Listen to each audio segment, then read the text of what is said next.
The Bengals pull off a monumental and unlikely upset on the road in Jacksonville, and I'm going to start this show with an apology to Jake Browning.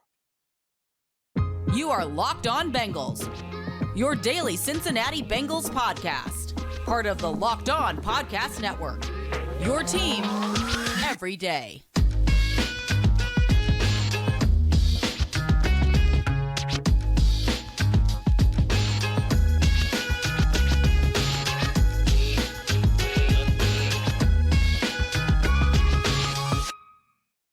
What up, Bengals fans, and welcome to another episode of the Locked On Bengals podcast. I'm your host, Jake Lisco. He's your host, James Rapine, coming to you late on Monday night or early on Tuesday morning, depending on where you are. The Bengals get a road win on Monday Night Football for the first time in many tries, and Jake Browning shuts up his critics, and I will step to the front of that line.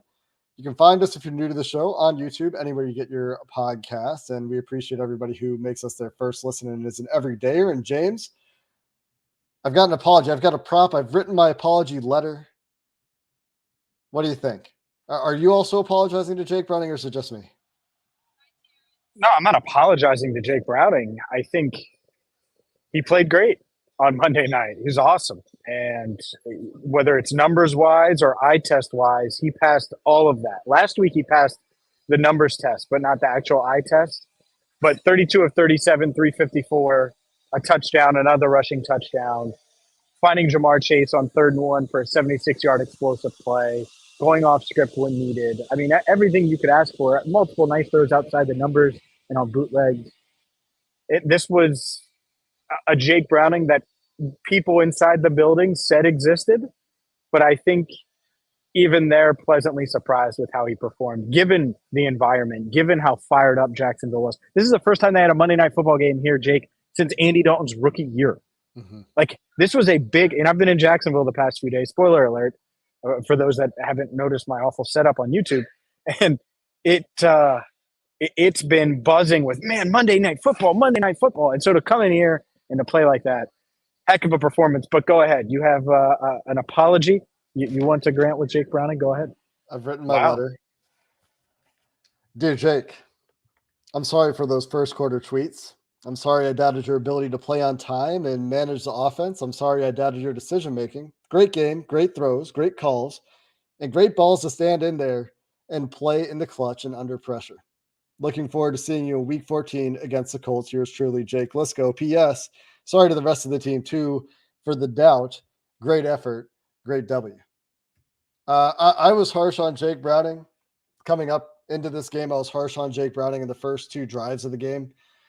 I don't think he played very well in the first 2 drives of the game. I don't think the offense was in a rhythm for the first 2 drives of the game. Some of that certainly on play calling and the approach, trying to get the ball to Jamar Chase early and often behind the line of scrimmage and trying to see if he can make guys miss. Didn't work. The adjustments quickly happened. The 3rd drive of the game might be one of the best called drives we've ever seen from Zac Taylor. He found the rhythm. Browning found the rhythm. And so first and foremost, yeah, I agree with you. Browning played extremely well, better than I thought he ever could, outside of a couple of very minor, in retrospect, blemishes, mostly early in the game. And maybe more importantly, it seems like we saw a philosophy switch from a play design, play calling, offensive design perspective in a couple of important ways. And Eli Manning was talking about this on the Manning cast. He talked to Jake Browning before the game. It sounded like, Browning went into last week thinking like, yeah, I'm comfortable in the offense. Let's run the offense. Let's not change things. Then he came out of that game and was like, oh, actually, these things that I thought I liked, I don't actually like. So let's do some things a little bit differently. I know he talked about that in his post-game press conference as well, some of the things they changed on 3rd down. So we saw some adjustments, and we saw Jake Browning play a much more comfortable brand of football, both in terms of staying on time, playing mostly very accurate quarterback. And if he can play like that, and, it's week to week, right? Jacksonville versus Pittsburgh, very different defenses. But if he can play like that, this team can be competitive down the stretch. No doubt. If he can play like that, it's still a problem. It's still a problem for the rest of the AFC. Now, I'm not sitting here going to say crown the Bengals as legitimate contenders or anything like that after one win. But it's pretty wide open. And I know a lot of people probably laughed at me in our past couple of episodes. I've been like a broken record, thinking playoffs and how in the building they're talking playoffs and how everything's still right there, and all they have to do is start with a win on Monday night. Well, they got that win on Monday night, and so now where do they go from here? And can they bounce back on a short week and get another win against a winnable team, or a winnable game against the Colts? I think that's a big question. Yeah, that is the challenge. They have to sustain the success. They are not in a position where there's much of a margin for error, although the AFC continues to remain wide open in many ways, which kind of rubs salt in the wound that they don't have Joe Burrow in a year where the AFC is just simply not as strong as I think I thought it would be, certainly. And it's open. It's crazy how open it is. It is open, but there's still some matchup problems for this team that kind of would scare me. Kansas City being one of them, just because the Bengals defense has been, and we'll talk about the defense at some point, still a bit leaky, to put it lightly. Cam Taylor-Britt goes on IR before the game. Neither of those are great things for the future for the defense. And then on the offensive side of the ball, I worry about more consistent pressure and a better defense, a deeper defense than Jacksonville can put on the field, and the way Jake Browning will handle that. I think, there's a taste of that against Pittsburgh, but maybe you don't get that against the Colts, who are also winning a lot of games this year, right in the thick of things in the AFC South. So certainly will be very interesting down the stretch, but it's not like the schedule is getting a whole lot easier, right? And so if they're going to keep it going, they need to keep finding the right buttons to push on offense. The defense will need to play better in clutch spots. Will need to get better with the explosive plays. But for now, this is a very promising first step to go to a very difficult environment in primetime Monday Night Football with your backup quarterback and get the performance they got, where he outplayed Trevor Lawrence and the offense. They outgained him by like 150 yards or something, well over 400 yards to Jacksonville, around 350 or something like that. So really positive stuff for this team. Well, what Jake Browning showed and what they showed tonight is that their ceiling is still pretty high. Now, is it going to be consistent? I don't know. But going on a road, hostile environment, huge game, biggest game, primetime wise in 13 years here in Jacksonville. And there was talk just of it being open here locally, like, man, the Jags can get the 1 seed. And they were looking, and this is fans talking. It's not like the Jacksonville Jaguars called me, but like fans are talking about it and like thinking about how open it was, especially after Kansas City lost. And so for the Bengals, they are flawed. They're still flawed. Like, that doesn't change. But I think now we know the quarterback can play at a high enough level where you can win 30-plus point shootouts or weird games that go into overtime on the road. Things that I didn't think were possible without Joe Burrow. And so I don't know if Jake Browning is going to have another one of these games. Maybe this is the Brandon Allen Houston game from a couple of years ago where he's just awesome in Houston and that's it. Or maybe the outlier is going to be that Pittsburgh game when he was trying to figure things out in his first NFL start against a really good defense. And he responded the right way. And this offense and these coaches were able to evolve and adjust to what Jake does well, and they can build on this. And so I think it's interesting. It's a huge, huge win. Obviously, they snap a 3-game losing streak. And we got to get to it. The run game, Jake. Yep. The run game, Chase Brown, Joe Mixon good in short yardage situations on the goal line. I mean, the run game. We got to talk about the run game. Yeah, I think play calling in general, run game, a big part of that. And just looking at the very near future on the schedule, before we shift gears and talk about some of that offensive play calling, including the trick plays, which people are very upset about. The Bengals' next 2 games, or I guess 2 out of their next 3 games, against the Colts and Steelers, 2 7-5 teams that they directly are competing with for the wild card. Let's get into play calling. Let's get into the offensive approach, the commitment to the run game.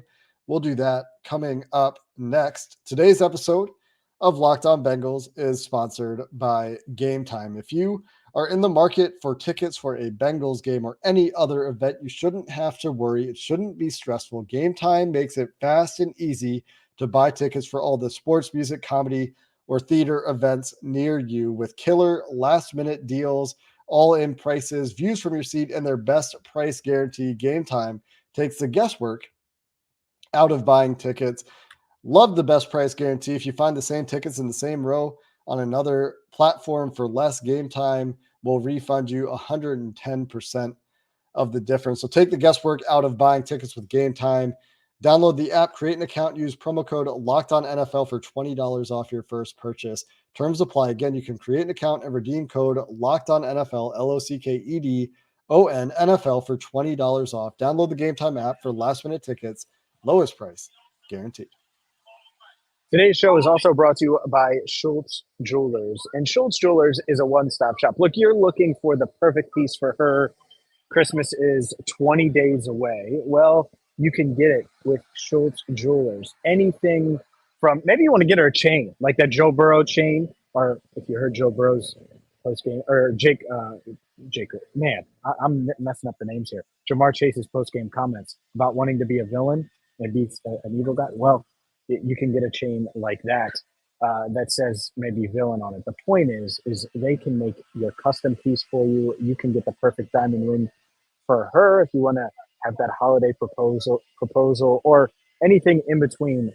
Schultz Jewelers is going to have it for you. They deal with lab-grown diamonds that aren't going to hurt your wallet, but they're going to make her happy. They'll make you happy. They're located at 2202 Dixie Highway in Fort Mitchell, just 5 minutes from the bridge into Kentucky. You can check You can check them out online as well at schultzdiamonds.com. That's SCHULZ diamonds.com.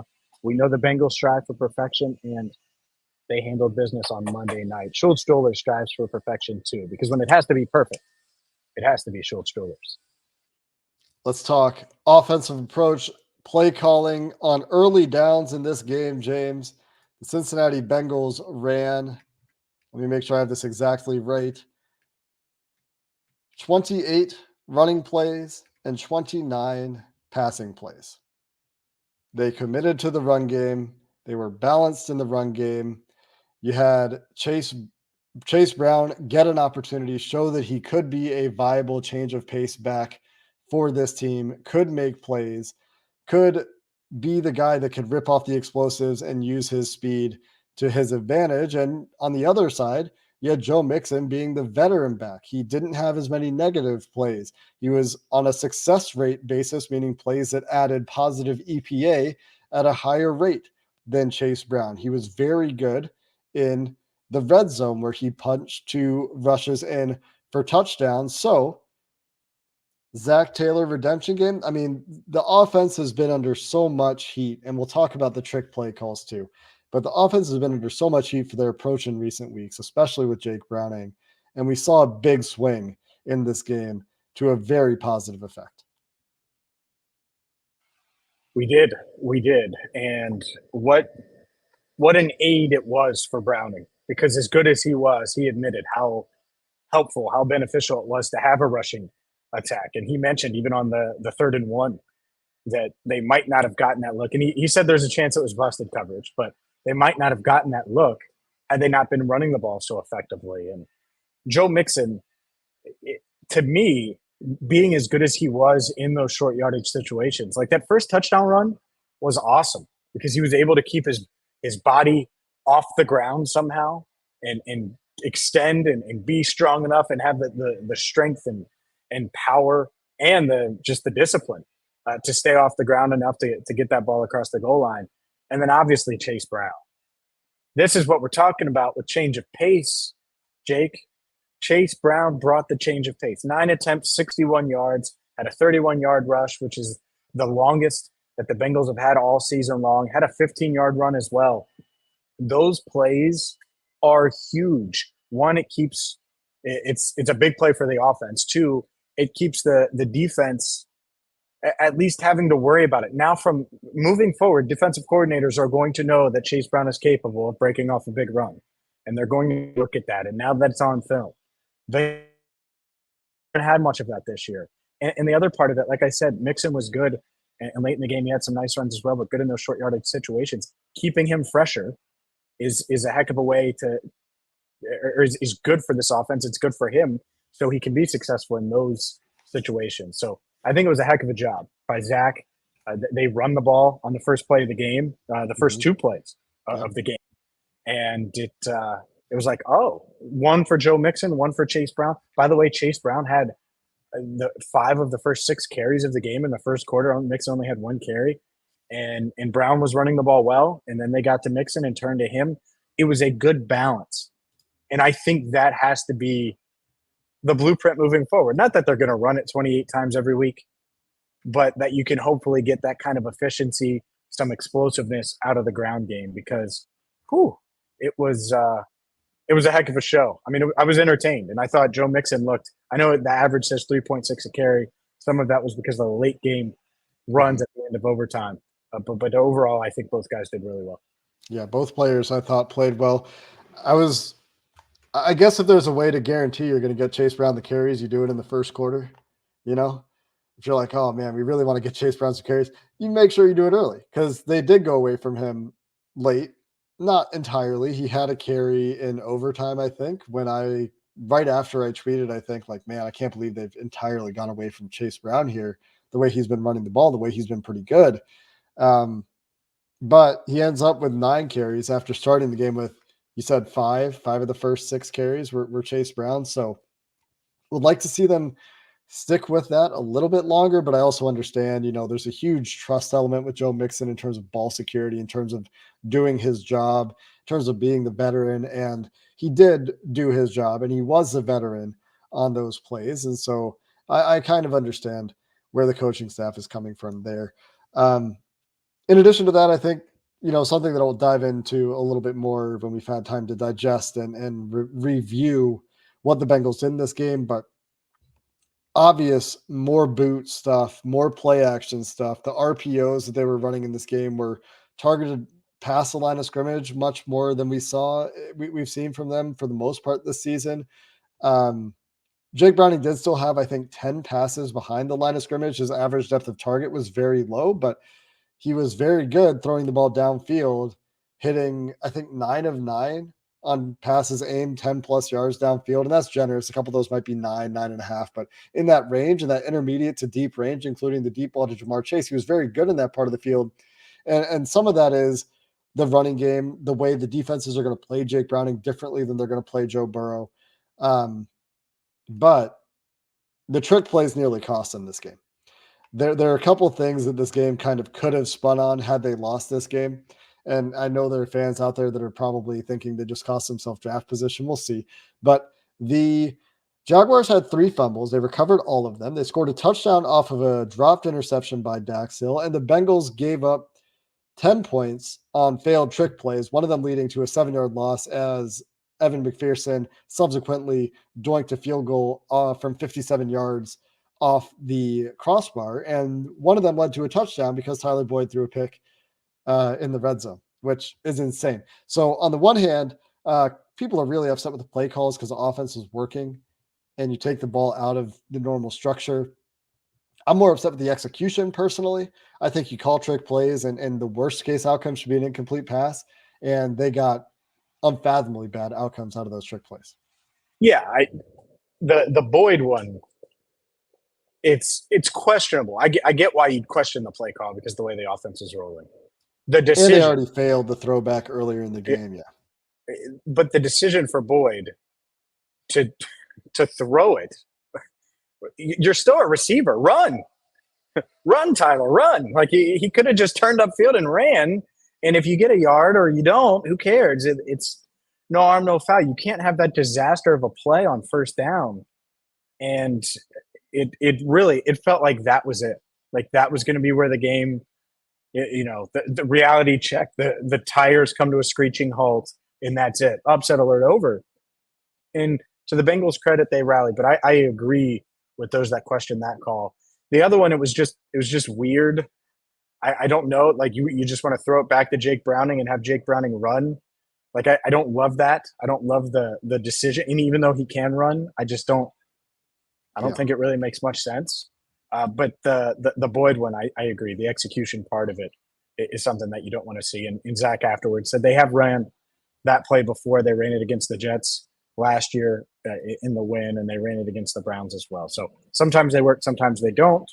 The good news is the Bengals had the ability to overcome that adversity and make it through. So we do have to get to the defense, a defense that didn't force any turnovers, but did get a stop in overtime.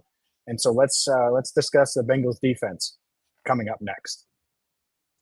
I know we come to sports to escape from some of the crazy realities of real life, but can we talk a minute about preparing for real life? According to the FDA, pharmacies are running out of antibiotics like amoxicillin right in the middle of the worst flu season in over a decade. I can't imagine a more helpless feeling than if anyone I'm close with got sick while a supply chain issue kept them from the life-saving medication they needed. Thankfully, we'll be okay because of Jace Medical. The Jace case is a pack of 5 different antibiotics to treat a long list of bacterial illnesses, including UTIs, respiratory infections, skin infections, among others. Visit jacemedical.com and complete your physician encounter. It will be reviewed by a board-certified physician, and your medications will be dispensed by a licensed pharmacy at a fraction of the regular cost. It's never been more important to be prepared than today. Go to jacemedical.com and use offer code LOCKEDON to get $20 off your order. Before we get to the defense, James, I can't believe you want to go to the defense before discussing Jamar Chase. Very unlike you. 12 targets, 11 catches, 149 yards, a touchdown on the 76-yard catch from Jake Browning. And we talked about how this offense was going to have to go through Jamar Chase. He had the one drop, made up for it immediately on the next play on a 4th down conversion. And where the Bengals got big contributions from the running game and the passing game, Jamar Chase by far led the way. And a lot of that being his explosive ability, but had a few really clutch plays as well. Yeah, he's a freak. Best player on the field. And that's why coming into it, it was like, get him double-digit targets. There's all this talk about the run game. I get it. Double-digit targets. And that's exactly what he was able to do, take advantage of it. And third straight 1,000-yard season for Jamar. Congrats on that. And like I stumbled through when I was talking about Schultz Jewelers, shout out to Schultz Jewelers, he said he wanted to be an evil person coming into the state. He said he didn't know why, but that's what he wanted to do. And I said, oh, you wanted to be a villain? He was like, yeah. And he felt like a villain in the locker room afterwards. And it makes a lot of sense because even the one drop, because he had a drop, he responds with the conversion on the 4th down and just makes the play. In overtime, it looked like it was a second drop, and he somehow brings that in. Yeah, I really don't know how he caught that, but he was able to catch it. It was a heck of a play. Had some circus catches for sure. He's on pace for 122 catches, 1,500 yards, 10 touchdowns. Just very basic extrapolation. The Bengals single season record for receptions, 112. TJ Hushmanzada, 2007. Jamar's currently at 86 catches. And if they feed him the ball the way they did tonight, that record is in severe danger. Let's talk defense, James. This will be a little bit quicker. Maybe there will be more time to dive into this with Sands tomorrow. Linebackers, I think, still a problem. Explosive plays, still a bit of a problem. The run D, better. At least on early downs. They did get beat. They couldn't stop the late down runs where Jacksonville was able to convert quite frequently, some of that being QB sneaks for Trevor Lawrence. But the explosive play problem persists, and CJ Beathard really picked on the linebackers in that 2-minute drive to force overtime. Yeah, I think it's a mixed bag, and there's a lot of bad, just all of the inability to get off the field when you needed to, and like overtime. Right? It probably shouldn't have got to overtime. You're dealing with CJ Beathard. He's just kind of thrown in there. The Jags had just missed a field goal. You have the momentum. Try to get off the field. And they didn't. But they did find a way to get off the field in overtime and get the ball back to the offense. So I do think they deserve some credit for that, but you'd like to see more pressure.